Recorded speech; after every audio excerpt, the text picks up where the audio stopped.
안녕하세요. 말씀 베이커리 171번째 시간 기도하심으로 시작하겠습니다. 거룩하신 주님 감사합니다. 주님의 말씀을 묵상합니다. 성령님께서 말씀에 조명이 되어 주시옵소서. 우리 주 예수님의 이름으로 기도합니다. 아멘. 오늘 보실 말씀은 출애굽기 12장 1절에서 13절까지의 말씀입니다. 주님께서 이집트 땅에서 모세와 아론에게 말씀하셨다. 너희는 이 달을 한 해의 첫째 달로 삼아서 한 해를 시작하는 달로 하여라. 온 이스라엘 회중에게 알리어라. 이달 열흘날 각 가문에 어린 양 한 마리씩 곧 한 가족에 한 마리씩 어린 양을 마련하도록 하여라. 한 가족의 식구수가 너무 적어서 양 한 마리를 다 먹을 수 없으면 한 사람이 먹을 분량을 계산하여 가까운 이웃에게 그만큼 사람을 더 불러다가 함께 먹도록 하여라. 너희가 마련할 짐승은 흠이 없는 1년 된 수컷으로 하되 양이나 염소 가운데서 골라라. 너희는 그것을 이달 열 나흔 날까지 두었다가 해질 무렵에 모든 이스라엘 회중이 모여서 잡도록 하여라. 그리고 그 피는 바다다가 잡은 양을 먹을 집의 좌우 문설주와 상인방에 발라야 한다. 그날 밤에 그 고기를 먹어야 하는데 고기는 불에 구워서 누룩을 넣지 않은 빵과 쓴 나물을 곁들여 함께 먹어야 한다. 너희는 고기를 결코 날로 먹거나 물에 삶아서 먹어서는 안 된다. 머리와 다리와 내장 할 것 없이 모두 불에 구워서 먹어야 한다. 그리고 너희는 그 어느 것도 다음날 아침까지 남겨두어서는 안 된다. 아침까지 남은 것이 있으면 불에 태워버려야 한다.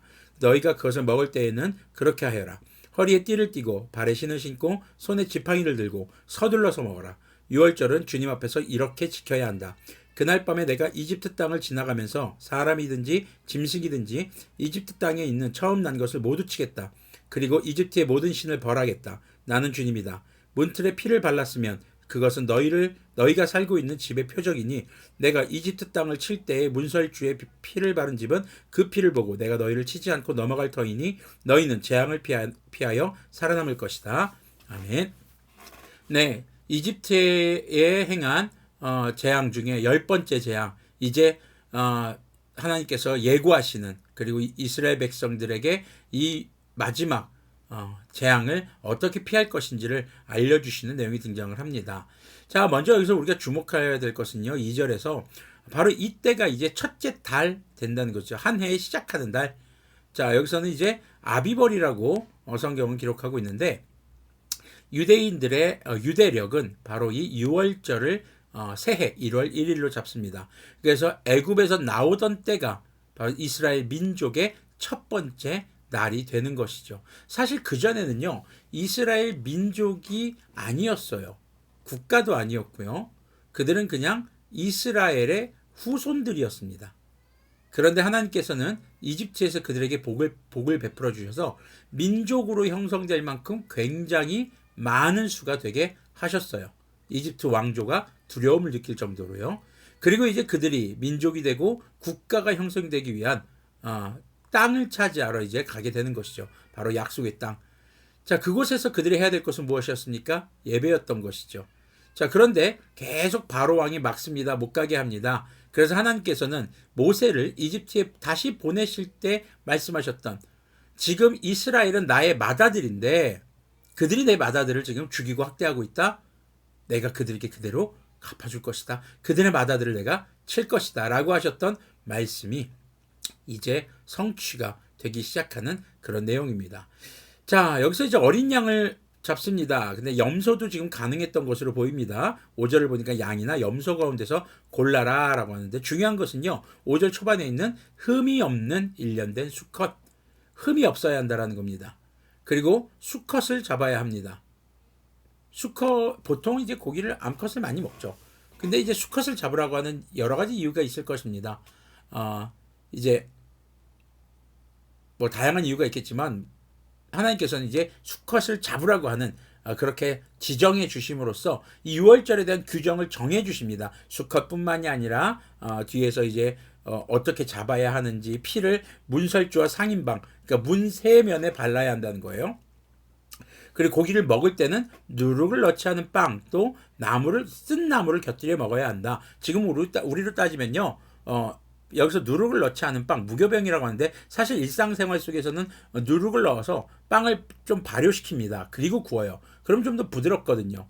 근데 누룩을 넣지 말아야 한다라는 것은요, 어떻게 보면 급하게 이집트에서 나와야 하는 그런 상황들을 좀 하나님이 기억하게 하시는 것 같고요. 그리고 쓴 나물을 먹어야 한다. 지금으로 따지면 이렇게 우리 삼겹살 먹을 때 상추라든가 쌈채소 있죠. 쌈채소만 그냥 먹으면 좀 쓴맛이 납니다.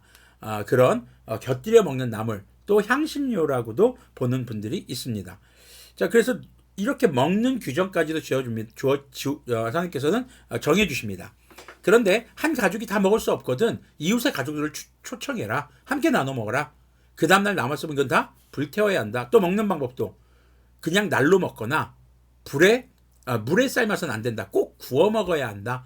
일상생활 속에서는요, 아마도 이 사람들이 뭐 날로 먹는 경우도 있었을 거고, 그리고 물에 삶아서 먹는 경우도 있을 수 있습니다. 지금도 우리가 뭐 육회를 먹는다던가, 네, 군침이 도네요. 네, 그리고 이렇게 수육이라든가 보쌈 이런 거는 삶아서 먹는 고기들이죠.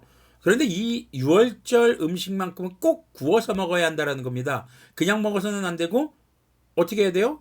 허리띠를 메고 신발 신고 지팡이를 들고 그래서 서둘러서 허겁지겁 먹으라는 겁니다. 여유 있게 먹으라는 것이 아닙니다. 왜요? 바로 떠날 준비를 하고 먹으라는 거죠. 식사가 마치면 하나님이 신호하면 바로 떠날 준비를 해야 한다라는 겁니다. 자, 그리고 하나님께서는 이집트 땅에 사람이든 짐승이든 처음 난 것 맏자손 첫째 자손을 다 칠 것인데 이 문설주에 저기 상인방에 이렇게 피가 양의 피 혹은 이 염소의 피가 발라져 있는 그 집을 지나가신다라는 거죠. 자, 그래서 6월절을 패스오버 지나가셨다라는 뜻으로 해석이 됩니다. 그런데 이 패스오버 이 6월절에 파삿이라는 이 단어는 다른 해석으로는 또 보호하신다는 의미로도 가능합니다. 하나님께서는요, 지금 어린 양의 피로 지금 이스라엘의 맏자손이 죽어야 하는 상황을 대신 죽게 하셨어요. 그리고 그 피를 보고 이 집은 맏자손의 피를 어린 양이 대신 흘렸구나라고 판단하시고 그리고 그것을 지나가신다는 거죠. 건너뛴과 동시에 그것은 이스라엘 맏자손에 대한 보호였습니다. 이스라엘 백성에 대한 보호였습니다. 자, 우리가요 예수님을요 6월절 어린 양이라고 성경에서 비유하는 것이 바로 여기에 있습니다. 우리가 죽을 수밖에 없었던 죄였습니다. 우리가 십자가에 못 박혀 죽을 수밖에 없는 우리가 고통 가운데 영원한 고통 가운데 처할 수밖에 없는 그런 죽음입니다.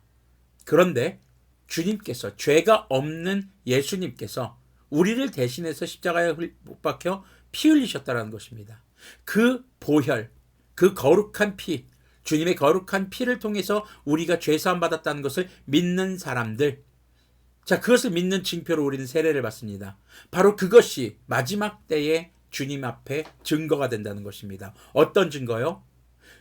죽을 수밖에 없는데 우리 주 예수님께서 대신 피 흘려 주셨다라는 것입니다. 그래서 우리는 예수님을 믿는 사람마다 보호받습니다. 예수님을 믿는 사람마다 마지막 때에 있을 심판이 우리를 건너뛰는 것이죠.